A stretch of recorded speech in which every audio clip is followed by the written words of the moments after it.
Revocation continued from February 3rd, 2015 and February 28th, 2015.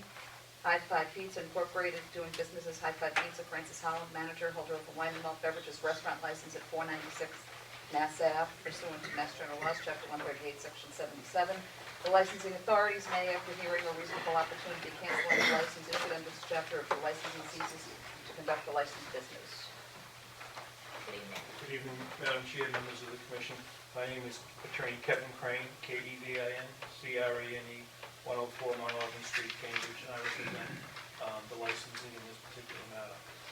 Frank, why don't you identify yourself? Frank Holland, 8 Swanley Street, Molten Borough, New Hampshire.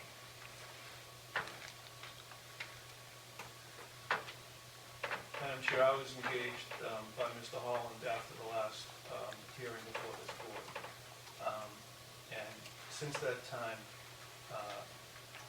there have been a lot of efforts in trying to sell this license. Just as background on the thing, I believe Mr. Holland probably regrets engaging the initial broker who I don't think marketed the license in a very positive manner. A new broker has been engaged, and Mr. Holland, I know at the last hearing, I wasn't representing him at that time, but I was in attendance at that hearing, had said that he had engaged a new broker, who was Ian Newcomb, who I believe the board's probably familiar with, and Mr. Newcomb has been very aggressive as far as marketing the property. Shortly after that last hearing, which I believe was in February, there was an offer to purchase accepted by Mr. Holland to sell the license. It would have involved a transfer to an existing licensee in Harvard Square who has an all-alcoholic license, and their intent evidently was to buy Mr. Holland's beer and wine license and sell their existing all-alcoholic license to a third party. The old, Tinkers to Evans to Chance double play combination. But myself and the attorney for the licensee actually had purchase and sale agreement drafts going back and forth, and I just got a call one day that said that he told me that his client was no longer interested in pursuing a transaction. At that time, Mr. Newcomb renewed his efforts and has, although not received an offer to purchase, I spoke with him a couple of times since then, most recently yesterday, and that supposedly an offer to purchase was coming in forthwith. I was hoping I could have it for tonight, but we don't have that yet.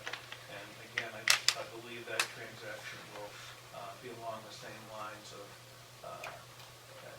he did mention the name of the licensee, but also a Harvard Square establishment, and a similar type structure of the existing licensee with the all-alcoholic selling to a third party and buying Mr. Holland's license. So, the two factors or the two issues that I think the board always looks at, the case law anyway has indicated, is whether he's made diligent efforts to sell the license, and also whether the licensee has kept the board informed of the status of the license. Since my engagement, we certainly have kept the board informed as to what the status of any transactions have been. And also there have been significant diligent efforts to sell the license. It's not as if we're sitting on the license at this time and just waiting for a buyer to come along. It's being actively marketed. I almost was going to ask Mr. Rafferty if his client was interested in purchasing my client's license, but those are the two standards which I think we're satisfying, at least now. And I realize that there's concern on the spot as far as the present occupant evidently wants to apply for a license, and ironically, as you know, I was in the same situation with a client of mine, Felipe's, a year or two ago, and it took over a year before we could actually apply for a new license when the Bertucci's license in that instance was not being used. So I would request that the inactive status on this license be approved, and I would suggest that we put it on a short leash. I would say that maybe the second meeting of July, that we have to come back. And in the meantime, if there is any progress at all, I'll certainly be reporting it to the executive director.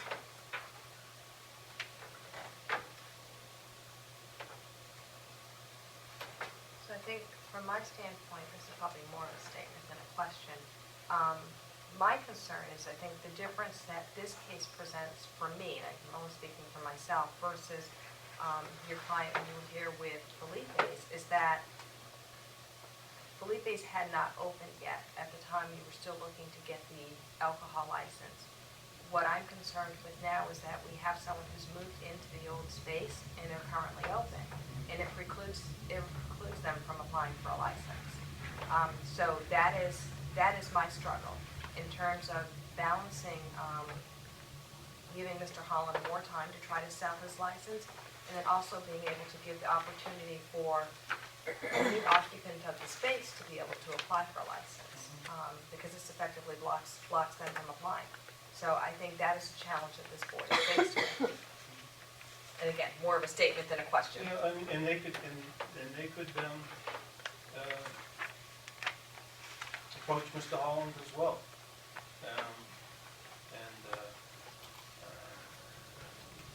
Quite frankly, after the offer to purchase was signed on the transaction that went south, I believe the present occupant, he called me and asked about, making an offer. And I told him that we'd signed an offer to purchase, and it would be in bad faith for us to entertain any further offers, given the status of the transaction at that time. Once the deal fell apart, I told the broker, go back to the present tenant, see what he has to say now. It was a router contract, and the word back to me was that the present occupant was offering a worse than fire sale price.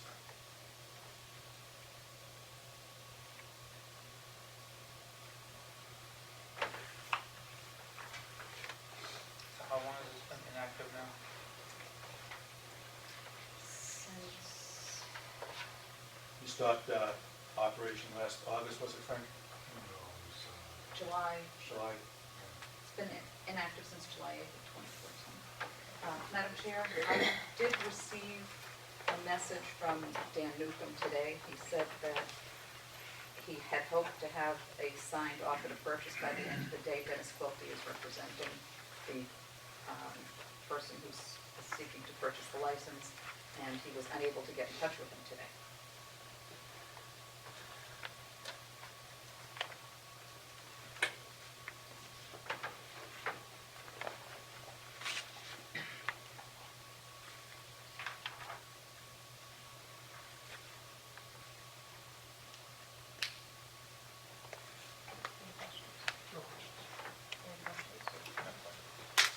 Are there any members of the public that wish to be heard in this matter?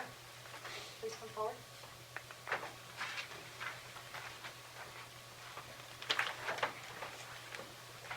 Good evening.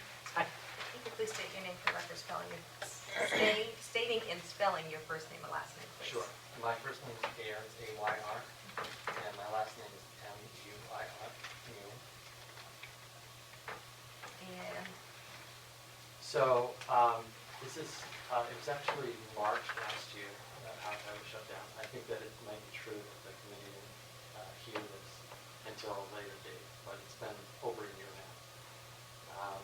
I operate Clover Food Labs, and we now have a restaurant in the same space where I used to be. And because of this pocket license unusual situation, we have been unable to pursue any type of beer and wine license. So we're being directly impacted by the decisions that this committee's made to date. And not only have we been impacted, our customers now and the neighborhood is impacted. impacted as well as our landlord. I think this is, it's clear in the Cambridge ordinance that pocket licenses are not meant to be renewed. It's written very clearly. This license was renewed, and we had a number of hearings. We had a hearing where you were considering the fact that it has not been applied for renewal, but after the fact that it was granted, it was renewed into a year after it was a pocket license, and the space was no longer controlled by the license owner, which is against what the ordinance says should happen. And last hearing we had, I remember being told that it was being postponed because the license was under agreement. I think we've been hearing since the very beginning that this is just on the verge of being sold. I'm losing belief in that.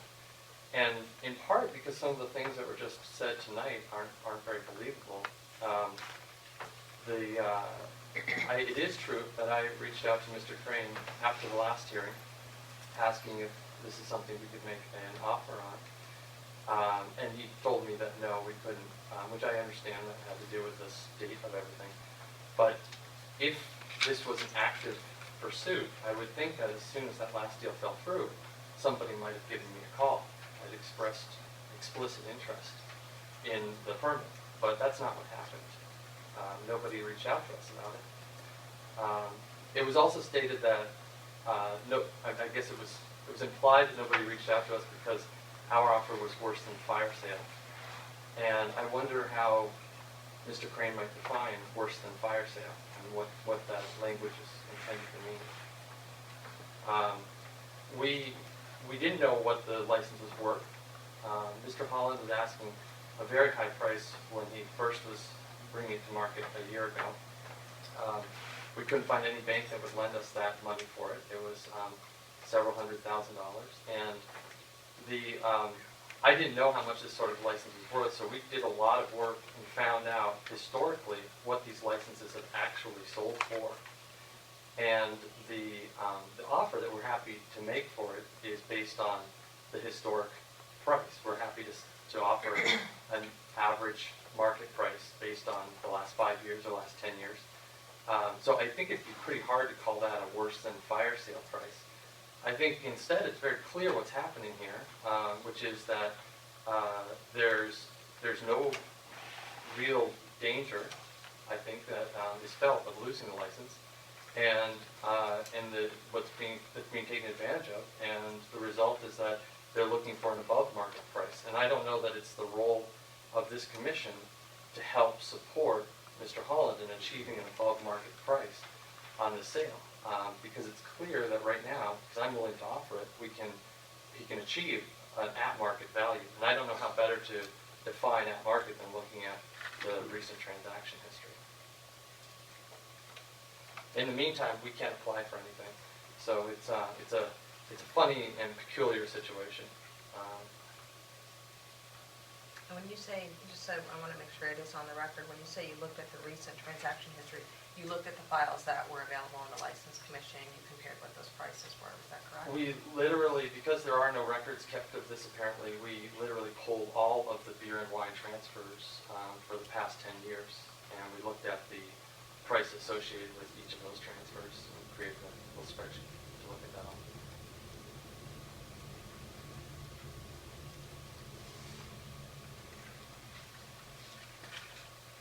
And I can understand if Mr. Holland has a better offer, that would make a lot of sense to go with it, but I don't understand why we would continue to extend this period and extend to go out hoping for some offer that's above market. I don't know why anybody would make an offer above market, and that might be why he's had trouble selling it to me.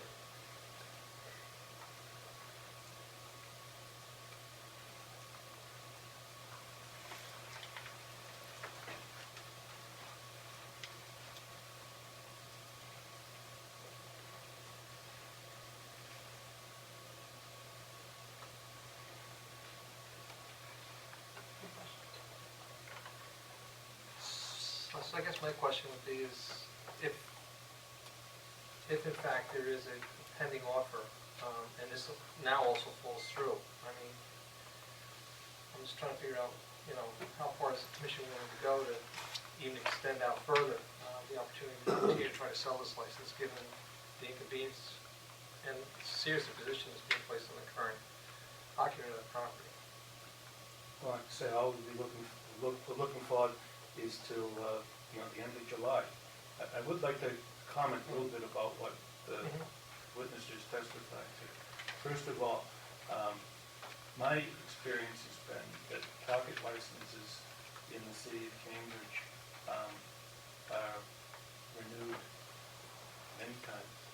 I mean, we had Mr. Holland's brother set the record, I think, 7 or 8 years probably. And they go on 6-month intervals, but they're renewed. Secondly, Mr. Newcomb informed me, or when I learned that the deal had fallen through, I informed Mr. Newcomb right away.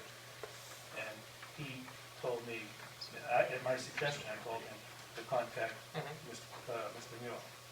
And Mr. Newcomb came back to me and said that the price was $20,000, the offer.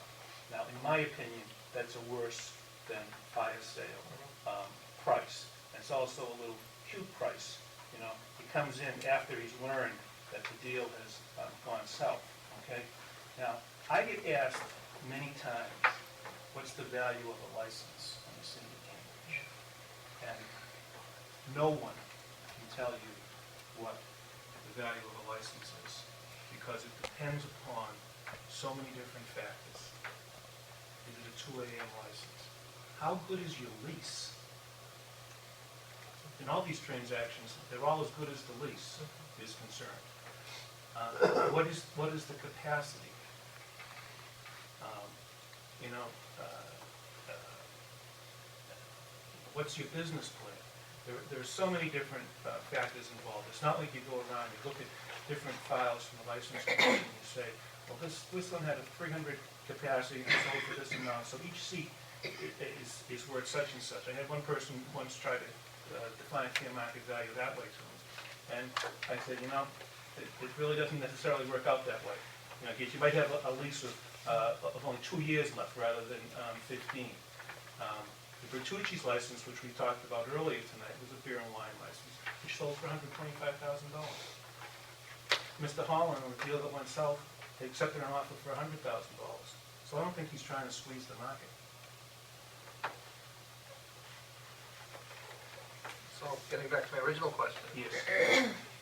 For the sake of argument, let's say that this deal does fall through. What's the expectations of your client with respect to the commission willing to allow us to go on any further?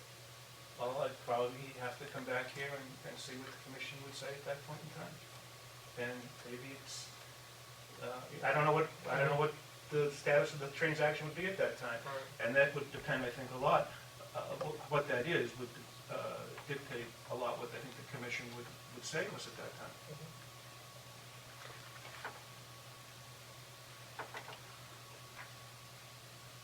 Can I just get a point of clarification? It was just mentioned that it was a $20,000 offer. That was an offer I made back around this time last year, and that was before I had information about how much the licenses were. I have not been contacted since the most recent deal fell through, so it's not a cute offer, as was suggested by Mr. Crane. That was an offer that was made when I didn't know a lot a year ago. I have not been contacted since the most recent deal fell through. What we would be prepared to offer right now would be based on an average of the recent sale price. So just based on public record, a simple calculated average. I agree that it's hard to name a price for these, but it seems to me the most reasonable way to approach it would be based on data and doing analysis. I'm not I'm a business person. I don't subscribe to smoke and mirrors. This is an impossible thing to define. I think people define market values all the time. In this case, you just look at what they've sold for in the past 5 years, or 10 years, or 3 years, whatever range you want to pick, and you look at the average. Well, Mr. Muir could probably call me tomorrow, and hopefully would hook up and he'd make an offer to purchase the license. And we could weigh it against whatever we stand with that other customer. Normally I wouldn't ask, but do you want to respond? You don't have to. Yeah, I'd say at this point, I really just don't think there's much validity in the suggestions and what's being made. I think what's likely to happen is we're going to be back here again in a few months. I think it's what has happened. We've been told a number of times that there's a deal that's imminent, and I think it could be suggested again tonight that there's a deal that's imminent tomorrow, and that there's another offer that you could compare my offer to, and that something's going to be acted upon. But I think we also just heard that Mr. Holland's brother, which I didn't know, it's information to me, would held the record of holding on to a license for 6 or 7 years of renewal. So I think it speaks a little bit to the attitude and the complacency here. And I don't know that it's in the best interest of Cambridge and the community and our landlord and my active business to hold us all hostage to an inactive business that may or may not sell a license. If I may, I think the difference between this situation and Mr. Holland's brother is that that license was tied to a building that no longer existed. So to me, this is a very different situation. There was no one who had moved into that building. I agree, that's absolutely correct. And also, Mr. Francis Holland should not be his brother's keeper.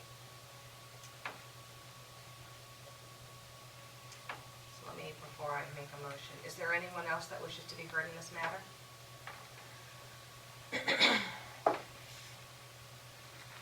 I'm going to make a motion that we continue this until the decision hearing, which is May 28th, at which time there should either be a signed purchase and sale agreement in hand, an offer made, or whatever it is. Or I think at that time, the board is going to have to act one way or the other. So that's my motion. I don't know if I have a second. All those in favor signify by saying aye. All right.